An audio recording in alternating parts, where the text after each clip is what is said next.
Well, there's been no footy, but somehow Essendon has lost to the bye.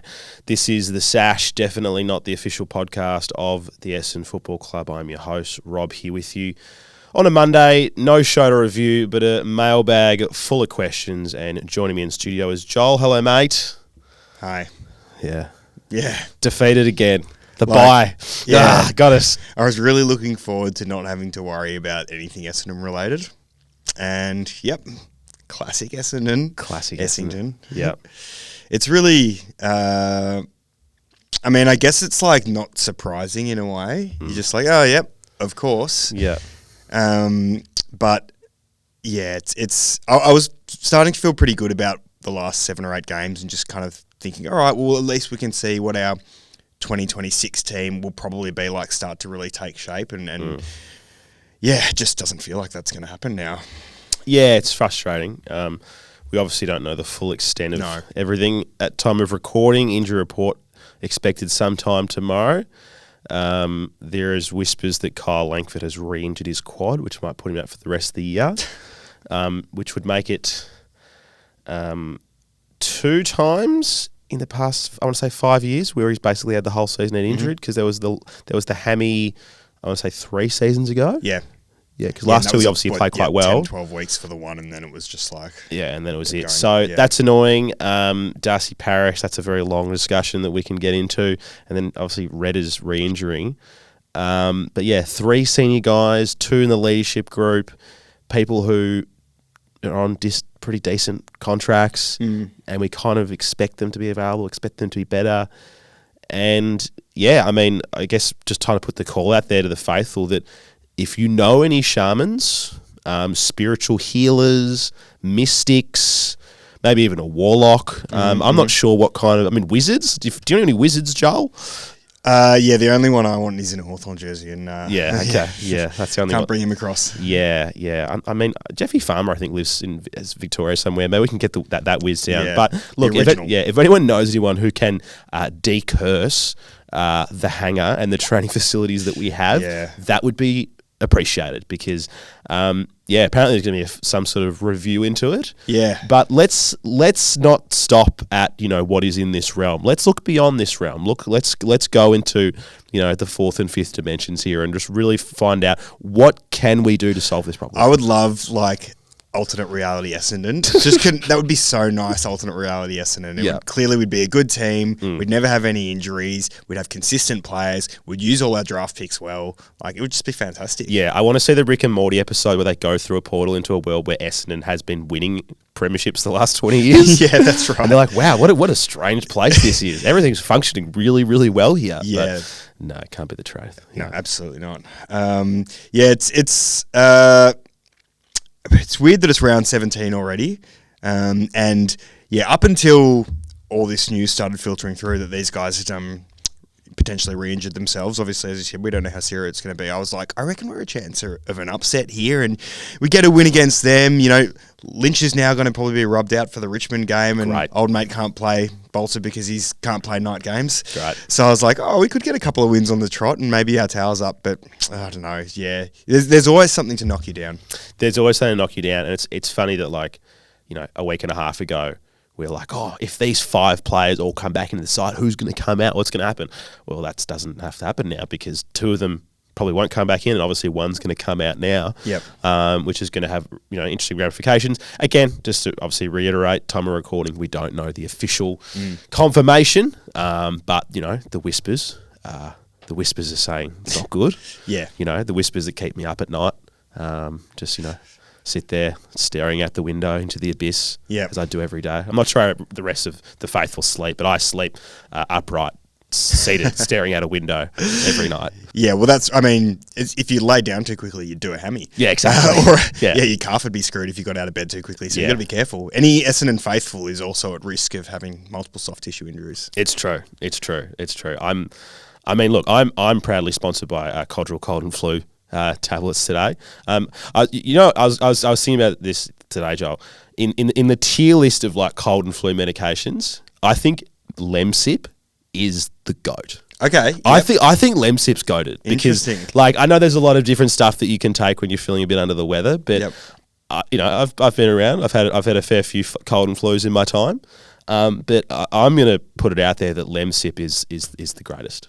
Of the non like chemist required, like, you know, the one that you don't need a prescription for, you know, you need to be someone, the ones you can just pull off the shelf. Lemsip, goated. Yeah, interesting. Well, yeah, you know, it's soothing as well at the same time. You know, a lot of those pills are pretty hard to get down, so it's not a bad shout. Yep. Yeah, I was sick recently too, and I had the natural herbal echinacea ones. And they don't touch the sides. Don't touch the sides, mate. Don't touch the sides. Don't touch the sides. Yeah, if anyone who works at Lemsip wants to sponsor me, I'll do it. Right here. Yeah. Should we get into the mailbag? That's why we're here. We should. And I'm going to start with a question, actually, which kind of goes to what we've just been speaking about. It came through on the email. It's from Rory Doig. And I think it'll help us expand on this current conversation. So, any talks on our strength and conditioning team being overhauled at season's end? Ignore the ACLs.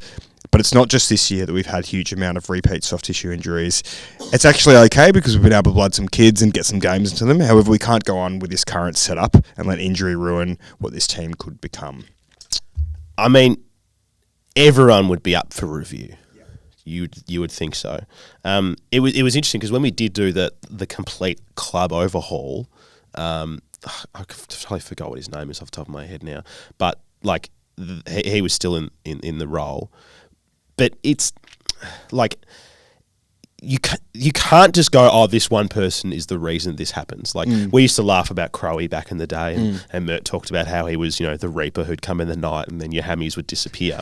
That to be serious, that's not the case. Like, this is something that goes into, obviously there's just the person themselves and their own preparation, but it is also just like what you're doing at the club, how you approach different things, how you approach rehabbing and all that different stuff as well. So, like, it's got to be an absolutely no stone unturned approach. And considering what has happened and the fact that he's re-injuring of soft tissue injuries, like every single person from the head of that department all the way down to the person who does massages, everyone should be up for review and figure out what's going on. Yeah. And like they've been quite clear that they are looking into everything and reviewing it. And, you know, it's go back 3 years. Sean Murphy, there we go. Sean Murphy, yeah, that's right. Go back 3 years and we were talking consistently around how, you know, our players were partying in the off season. We didn't have great preparation. And, you know, there's been lots of talk about our general standards. And, you know, as training loads ramp up and as we have a longer preseason and a more intense preseason and maybe more intense sessions throughout each week, these older players that maybe were not great preparers or kind of didn't have their foot fully on the pedal through their 18 to 24 years are now starting to feel their bodies fall apart, as happens to people once they get into their kind of mid to late 20s sometimes. Yeah, exactly. And that's just it is the sort of the nature of it. Like, you know, we watch these players like, you know, your Pendleburys and your Dangerfields. It's like, oh, people complain to their mid-30s, but the percentage who do is very small. Yep. And, you know, for many reasons, it is hard to have a very long career in the AFL. And I do wonder about like positional things and how that affects it. Like, we'll start with Darcy Parish, obviously. An inside mid is one of the most physically taxing jobs in footy, definitely. Then you look at, say, Kyle Langford, it's like, I've been wondering myself, and again, I haven't been at training the last couple of weeks, I can't comment on this, but he has played his best footy as a lead-up forward, looks fantastic. And then when he's been pushed high up the ground, well, you've got to do a little bit more running, a bit more zigging and zagging and a bit more stuff. Then he's started to have the injuries come back in a little bit. And I'm wondering, is like, can his body hack playing a role as demanding as being, you know, a high half forward or a wingman or whatever it may be. And then Redmond's that's just an annoying one. Just kind of keeps flaring up every couple of seasons. He misses a chunk. And it's, you know, sort of holding him back from having a really good year. Yeah, and obviously we'll get into it. There's a lot of questions that have come through around the future state of our list and what we should do with some of these guys. And, yeah, the consistent recurrence of these sorts of injuries, you know, has to make you ask some of these questions about where they stand in our future. Yeah, let's get in some questions. So this, let's go to the Discord because we've got to look after the premium members. Absolutely. So this one's from Blake. He says the 2-year period where we gave these huge contracts to Ridley, Parrish, and Redmond is an all-time blunder. Agree or disagree? He also says, I propose we move on Parrish, Langford, Laverty, Redmond, McGrath, Shill, and Hobbs. That's a lot. The kids are already more fun to watch. Anyway, agree or disagree? It's a hard one. I agree. I think Redmond was one that we kind of had to. He was probably gone if he didn't take that one. When Parrish got a long-term deal, even at that time, I thought it was unreasonable for us to be going that hard for him. I don't think he had any suitors. Yeah. At the time. Well, there you go. And then Ridley was the other one when he got that extension, and he clearly already had a history of injury, and we added years on top of years that he already still had. So I thought it was this interesting time where we were trying to hold a senior group together of core players posts, still not that far post Saga, and still after making some decisions like bringing in Shield and Devon Smith where we thought we were in a pretty good spot. So you kind of have to consider it all contextually, but I agree that they were the wrong calls.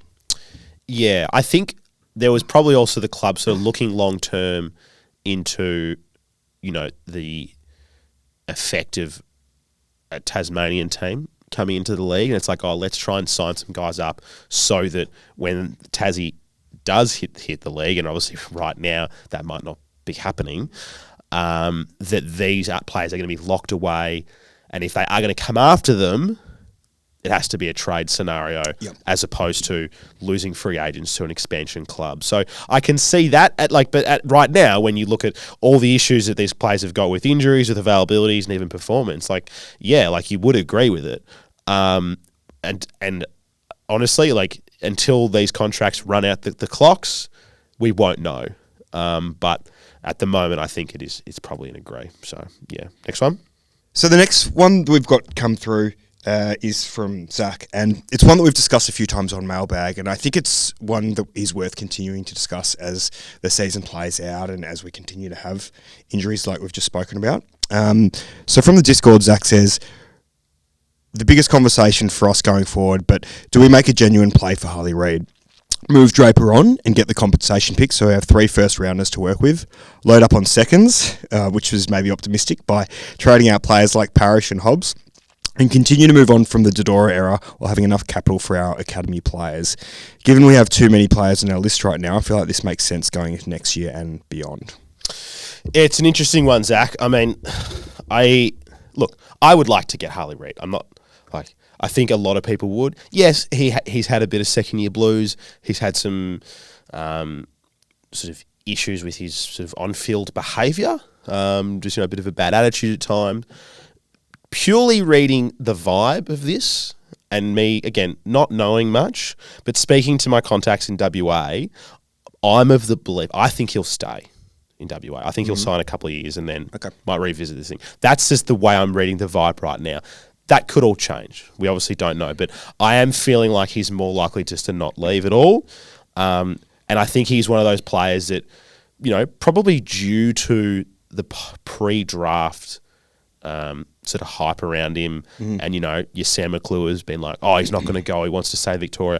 I think this is something that's always going to come up because it's a bit of an easy story for footy media. It's a bit of an easy click thing because 1, it's a number 1 draft pick, 2, it's a massive club in Essendon. People are always going to be like, Harley Reed, and there's obviously other clubs as well who would love him. Why wouldn't you want him? So look, I do think he is going to stay, but if some of what Zach has said happens, if Draper goes, if we end up trading on a Hobbs or a Parrish or someone else like that, and we do have a bit of capital, absolutely, I think you absolutely explore this. He's the clear standout of his year, and I think he's going to be one of the absolute best players in the competition at one point in his career. So yeah, I would absolutely make a move for him if it's possible. Yeah, I've been strong on this. I definitely would, particularly if we have extra draft capital due to Draper moving on or whatever it might be. I think getting a second rounder for Hobbs and Parrish is maybe wishful thinking, but there's a good chance we're going to go into this draft with a really, really strong hand. Even if we do trade prior to the draft, I still think we'll end up with quite a lot of picks, and having the 2 NGA Academy players that are kind of a second round pick, probably both sitting around now, is really interesting as well. So it should be a really fun off season, whatever happens. Next one is from Pando Society on the Discord. Great name. He says, my missus' family are all diehard South Melbourne fans. He says, I don't call them Sydney. I am diehard Dons. My son is 10 months old, so I let them win and have him be a Swans fan. So do I let them win and have him be a Swans fan, or deject him to a life of trauma like myself as a Dons fan? Thoughts? I saw a TikTok recently saying that the ultimate green flag in a man is that they follow a terrible football team and that they're loyal to that football team. Yeah. So if you want to teach your son resilience, Patience. loyalty, patience, then have them be a Dons fan. If you want them to coast through life thinking that everything's just going to turn out fine and, no worries, everything will be okay, but not actually realise that there are hard knocks out there, get them to be a Swans fan. Yeah, yeah. Also, like, as a father, like, make him a Dons fan. Take your kid to the footy. Like, what, do you want to be going to Sydney games? What's Sydney going to come down? They're going to play, Richmond at the G. Do you want to go to that, or do you want to take him to Marvel to watch us lose to the Gold Coast? Like, I feel like see Mac Andrew kick a goal. Exactly. I some of my best footy moments were when I was a kid with my dad, like, watching Lloydie kick 13 goals against Sydney. I want to be able to take my son to the footy and have him enjoy it and us support our team together. I think that's really special. I think it's a really important thing a family should be able to do. So tell the missus and her family to get on that flight back to Sydney. They can get fucked. He's a Dons fan. That's the decision. Go Plains. Yeah, go Plains. Go Plains. Shovel said he's asked this question, so he's going to double it down. Yep. Who is our next captain? Assume Zach. He's assumed question. Zach is going to be captain for another 4 or 5 years, which maybe even is a little bit too many. Maybe it's less than that. McGrath will be over 30 by then, so is it going to be one of the younger blokes? Martin, Roberts, maybe even Zach Reed. Thoughts? I reckon Nick Martin could be captain one day. Yeah. I really could.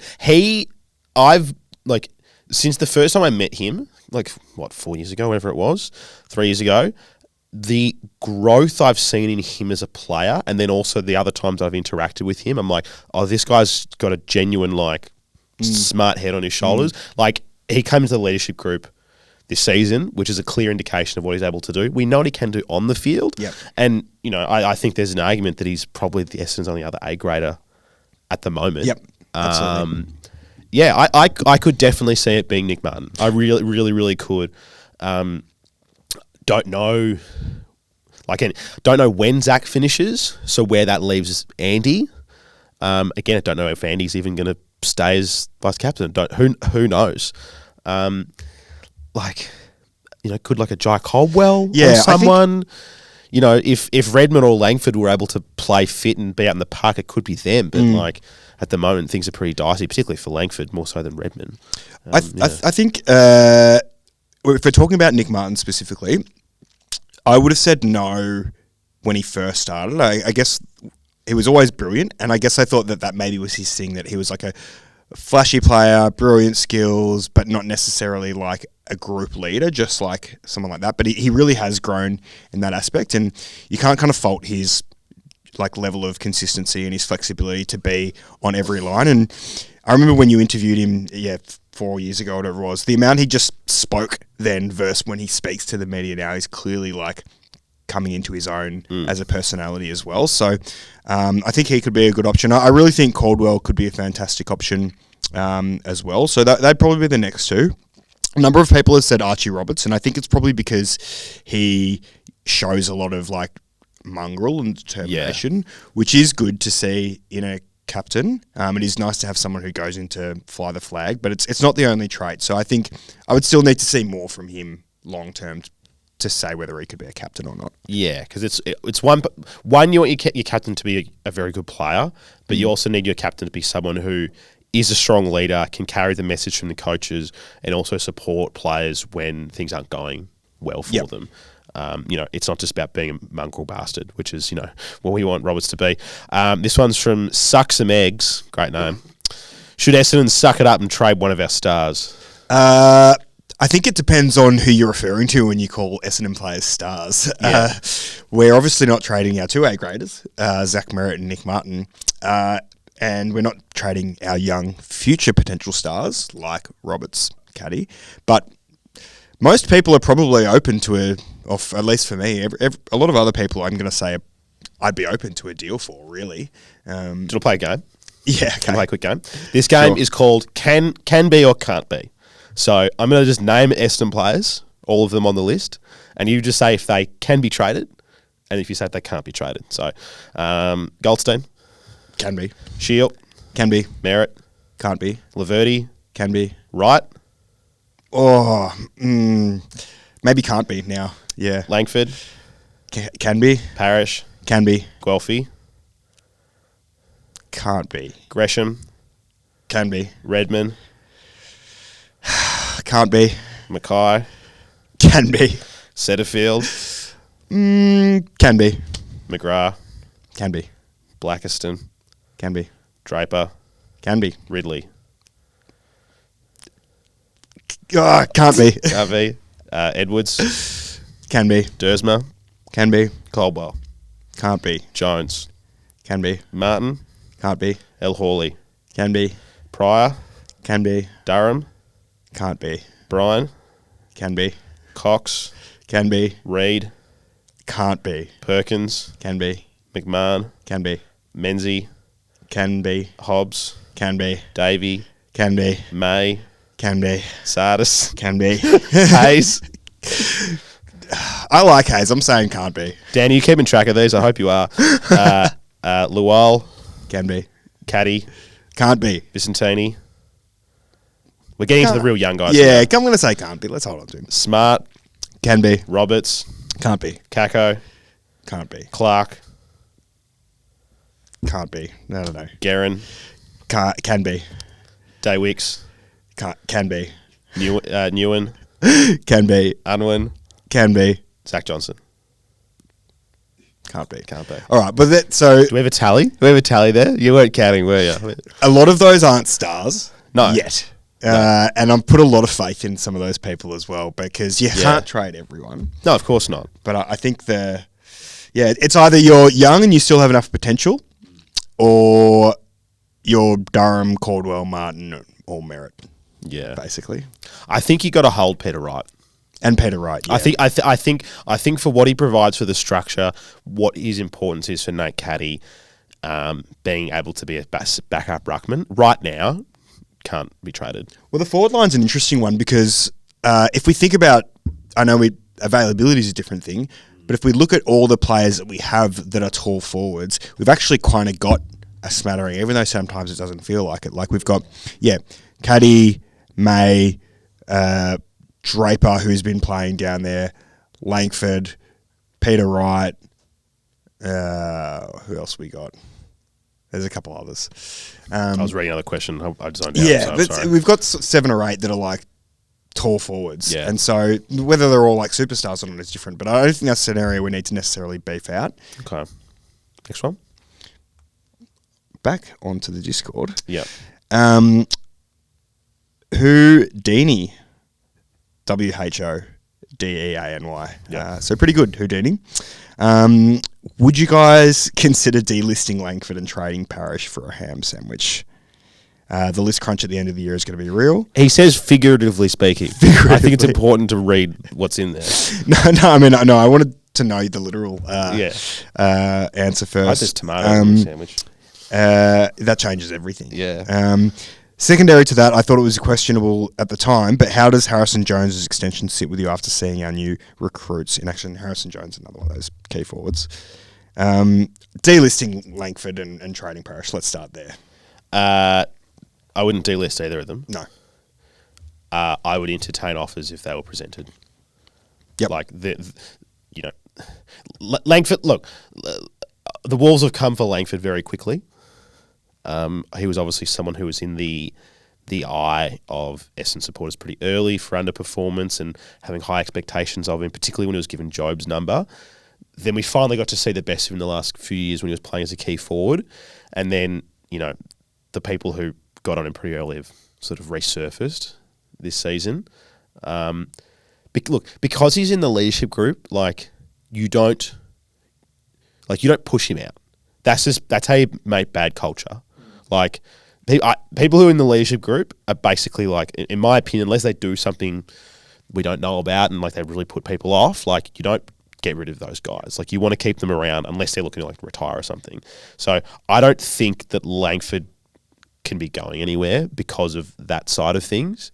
And also crap year through injury. Let's hope he can get better. I'm doubtful, but let's hope he can.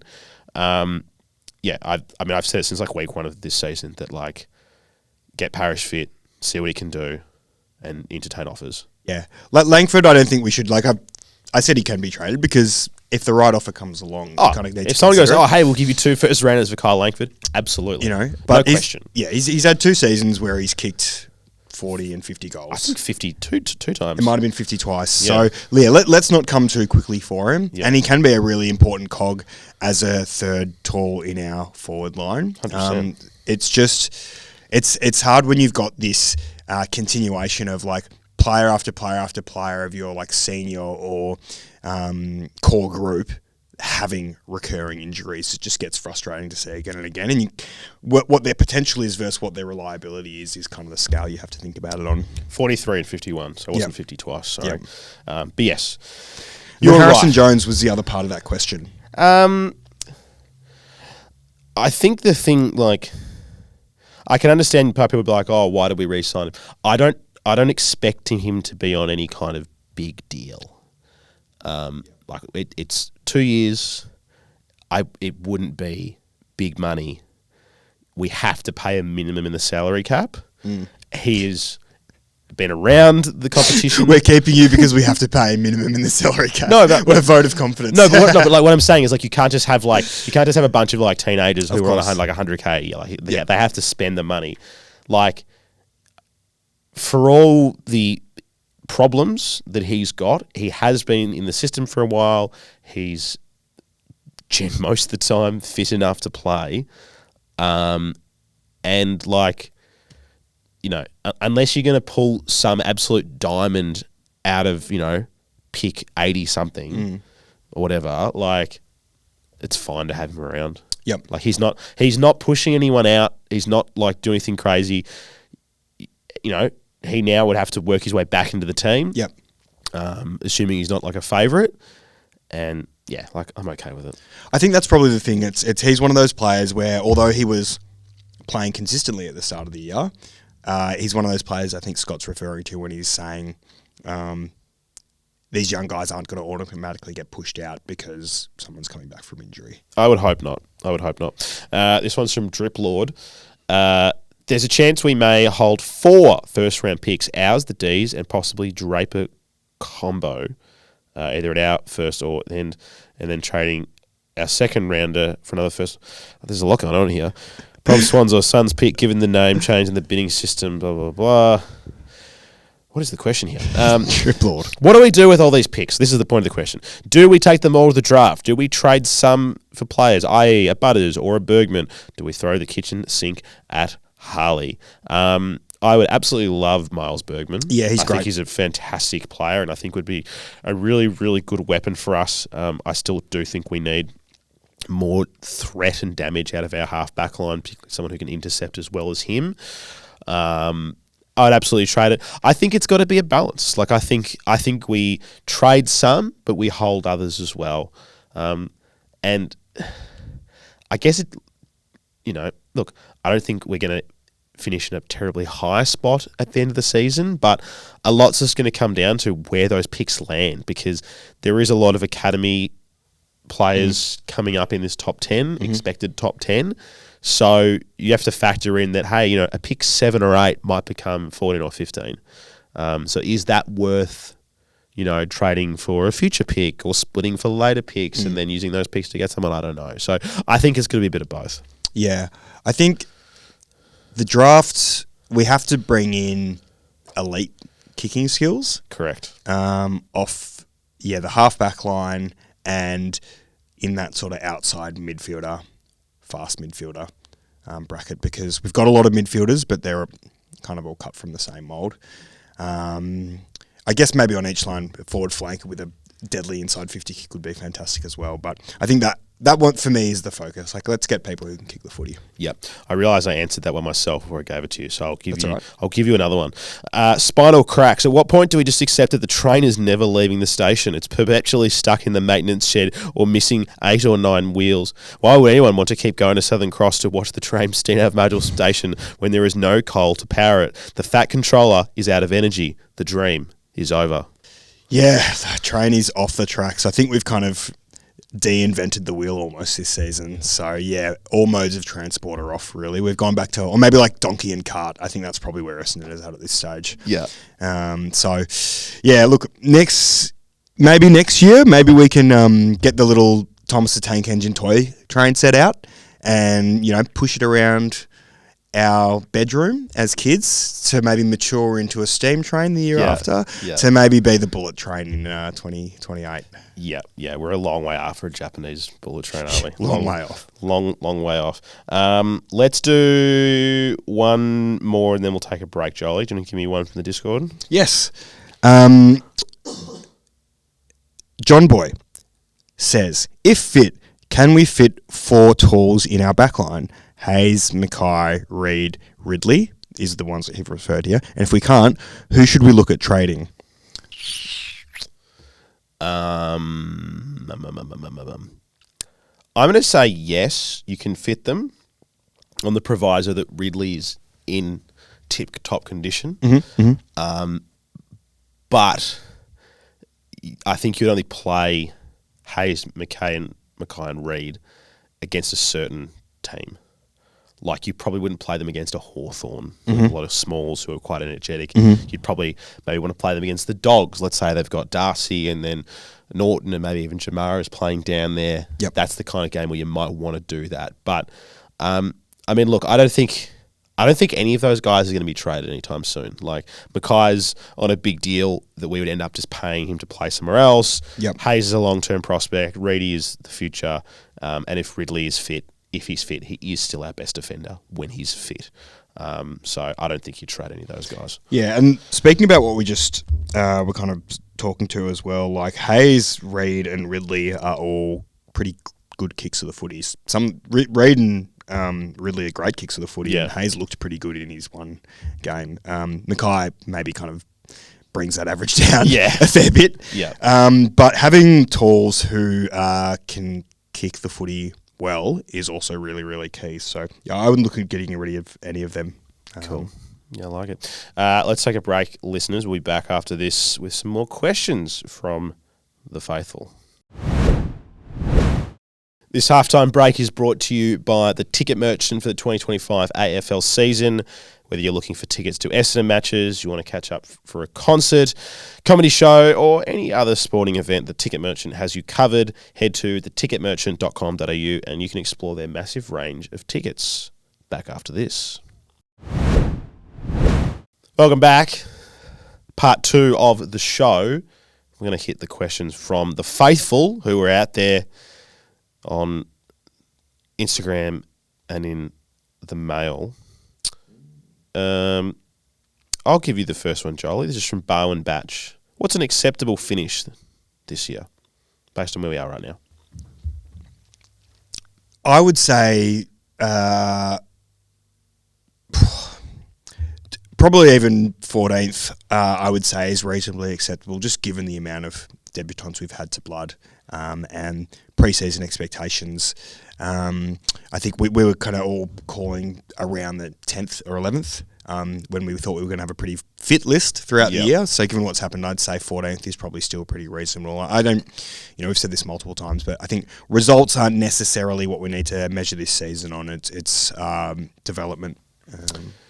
Yeah, I mean, I honestly think, knowing what the availability is like of people and if these issues continue, like, I think we'll slip to 15. Yeah. Personally, like I can very well see St Kilda and Melbourne jumping us, and that's just a question on whether or not North Melbourne can win an extra 3 games or 2.5 games than us, because our percentage is terrible. Yeah, as Let's not remember always. that. And look, like if the injury list continues to be bad, and we're constantly playing these young guys, like great, pick 4 or pick 3. That's better than pick 6 or 7. Yeah. So could be a blessing. Do you think Pando Society opened because he knew how bad our soft tissue crisis was, and he was just like, I reckon I can make some money out of the club here? Is that like Geelong giving all these players, like properties down on the beach? Is like they're giving our Essendon players lifestyle businesses lots of business because Maybe he's just trying to help. Maybe he's just trying to fix these guys who clearly don't seem to be rehabbing themselves very well. And he's like, I'll look after you because, like, McGrath's usually fit. Yeah, most he's always of the time. on the park. So clearly he knows what he's doing. Maybe they should listen to him. Maybe not enough of them are going down there. Yeah, that's right. I think that's more to Pando. More to Pando. Now, I don't think there's a name on this one, or there might have been that's come through, but I'm going to ask you anyway.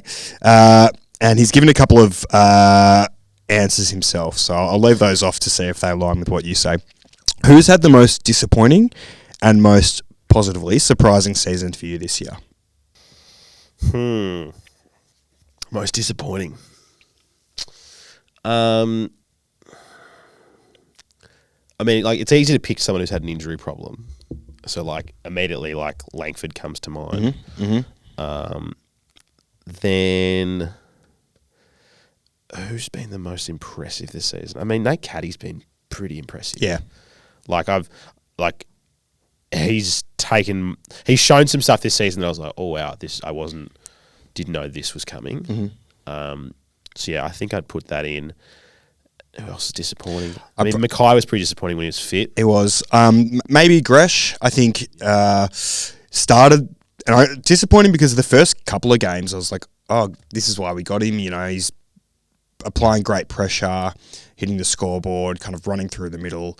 And then it just all fell off the cliff. And, just seems disengaged or disinterested and playing quite selfishly. And, obviously we're paying him $650K a year or whatever it might be. So I think when you bring someone in and pay them, it's a pretty good wage. That's disappointing for me. Yep. This one is from O'Neill Laser 22. He said, "Will we pitch invade if we win a final?" Yes, we will. Yep. And we're not fucking leaving either. We are staying on that pitch. Yep. But 100%. I think we'll celebrate like it's a grand final, I'd imagine. Yeah, I think we will. Yes, I endorse that. Big endorse. Moe Cray. Do you think it's Cray from Moe? Do you think that's most likely? I don't know. Or, yep. Moe crayfish? I don't know. They have crayfish in Moe. They probably don't. But is it worth persisting with Sardis over Parish given they both are a bad kick? Yes and no. Like, because Sardis is still so young, you believe that, like, you might be able to adjust things in his game, and then he's got room for growth. Whereas Parish is 28. Whereas I feel like for a while. At that point in your footy career, you're probably not learning a great deal more. I mean, like, you can. Like, there's obviously cases where that's happened, but I feel like Sardis has got a lot more he can improve on, and will continue to improve. And hopefully he can do it for Essendon. Whereas Parish, I do think that, like, if you're doing things now, when you've been around in the system for 10 years, you're probably just going to keep doing that. So, yeah, I mean, it's like, it'll be interesting to see if Sardis gets a game this weekend if Parish is unavailable. I'd like to think that he would get an opportunity. Yep. But yeah, who do you think would be worth more in a trade at this stage? Probably Parish. Parish, you reckon? Yeah, I think there might be a team who are looking for an inside mid, an extractor, who are more in a contention higher up the ladder and just kind of want something to go, hey, look, go get 25 handballs and feed it out to our better players. That's all we want you to do. Yep. I think there might be a team who would want that, whereas Sardis, you're still taking on a project player. Yep. You know, there's signs, but there's also a lot of things that need to happen still. Regardless, and they'll both pick 5s, weren't they? So yeah, I'm not sure if that means anything. Yeah, it means something to Essendon fans. Definitely. Yeah. This is a good one. This is from Bally and F87. Honest thoughts on Jackson Pryor. Does he have a place in our best 22 going forward? I think Jackson Pryor's had a pretty good season. I think he became a whipping boy immediately for his first 3 or 4 rounds. That I think he's been quite solid and courageous in our defence. And I think he's kind of been a little bit of a cool head at some stages where we've needed someone too. It's hard to say whether he would be there in a best 22 because everyone fit and everyone playing, like the 4 defenders we just spoke about before, then plus, your Redmonds and others on the flank. It's hard to say whether he does squeeze into that mix, but I think he's been really serviceable and I think it's been a good get for us. Yeah, I think he's improved a lot since where he started the start of the season. Like, he was really shaky and very, very worrying. But yeah, I think he's done all right under the circumstances, and he's had some pretty tough jobs in the last few weeks, considering how undermanned our defence has been, and he hasn't been that bad. Yeah. Is he best 22 and everyone's available? Maybe not, but good squad player to have if that's not the case. Yeah. But yeah, I think he's been more than serviceable this year. Yeah, certainly the sort of player that we need as part of the squad. I think that's a good point. Isaiah Crook-Sims is a throwback to an earlier question, but I want your take on this. Why is the Jesse train not in function? He's trying to get to a finals win. He's waiting at the station. Well, it's been decommissioned. It's been decommissioned. Sadly, the Victoria government has invested billions into the new metro tunnel, but not to the train to finals. Yeah. So there's no cash left for Essendon's train to finals. It's going to be a long time till there's a train out to Tullamarine. So when that comes, we can get that train straight from Tulla to the gym. Back. Yeah, that's right. That's it. It's Skybus for now. It's the Skybus to finals, please. Skybus and the freeways down to 1 lane. Yeah. Yeah, and it's 30. Oh, grim. That's so grim.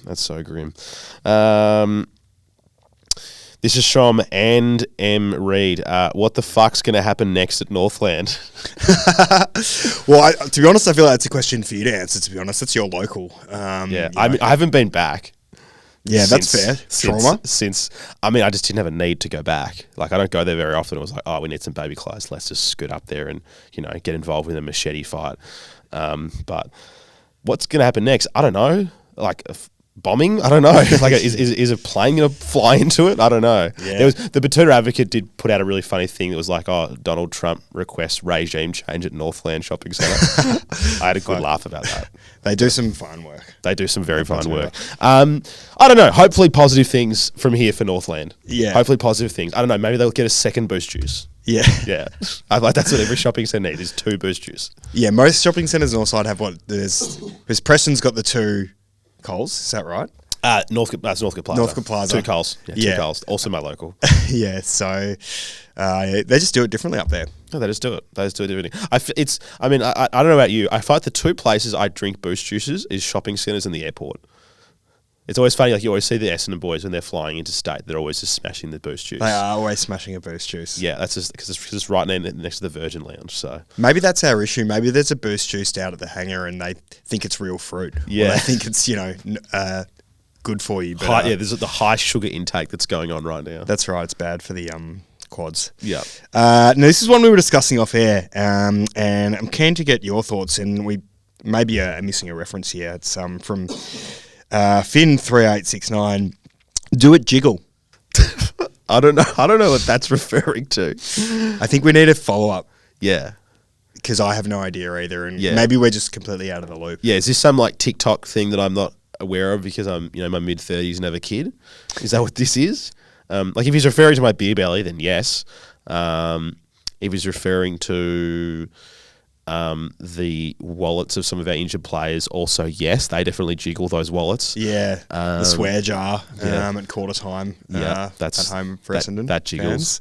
I'm not sure what else there is. I'll throw you another one then, because I know this is one that you're big on. Dilly Harry says, "Are we a chance of luring Miles Bergman?"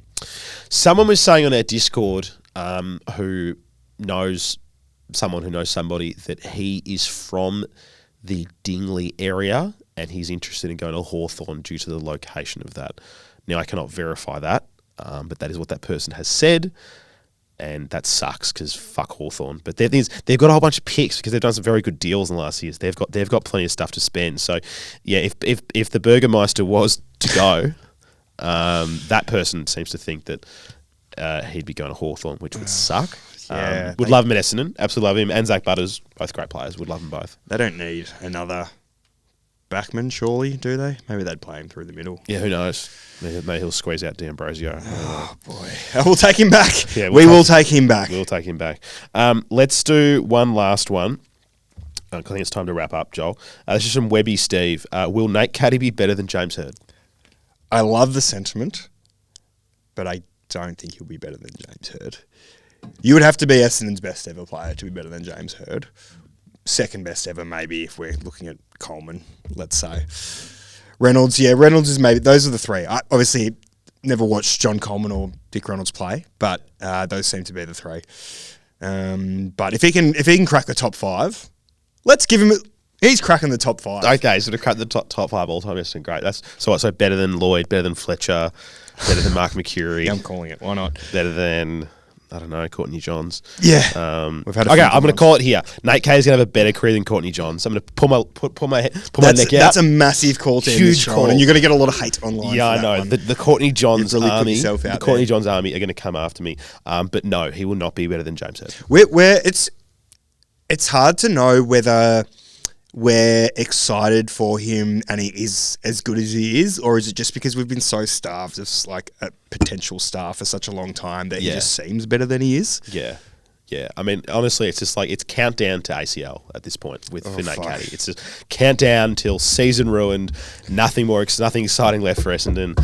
I'm touching wood. Just countdown to season over. That's just the Essendon way. Yeah, let's put him in wool now, actually. He's done for the season. Just wrap him up for the rest of the year. Joel, thanks for coming in. Good to be here. Good to do the mailbag. Thanks everyone who sent them in. Thanks everyone on the Discord. We have are we playing Saturday? 12:30 on Saturday. Yeah. Grim time. Weird time. Real grim time. So that's going to be a fun one. Thursday preview pod. I don't even know who's on that, but we're doing that. It's going to be the Primo preview pod with, let's have a look, Ryan. So Ryan will be joining me for that, so that'll be a bit of fun. Nice. So yeah, looking forward to that one. Let's finish strong. Yeah. This year we've got 7 or 8 games to go. We've seen some positive signs. We've seen some terrible things. But yeah, if we can't make the 8, we may as well shape it. We'll shape it. We'll shape it all the way from 14. Imagine if, all right, hypothetical situation just before we wrap up. We play Gold Coast round 24. They need to win to make the 8. We beat them. And we beat them. Oh, dream. Dimmer. Yeah. Oh, yeah. Mac Andrew, get out of here. Yeah. Yeah. It's a shame it's not at Marble, it's up there. But yeah. Anyway. Fly up for it if that's the case. Oh, absolutely. Yeah. Let's do that. Pitch invasion afterwards. Yes. That's as good as us winning a final. Pitch invasion. Yeah. All right. Thanks, everyone, for tuning in. We'll see you Thursday on the premium feed for the preview. If not, I'll see you all next week. Go Dons. Bye.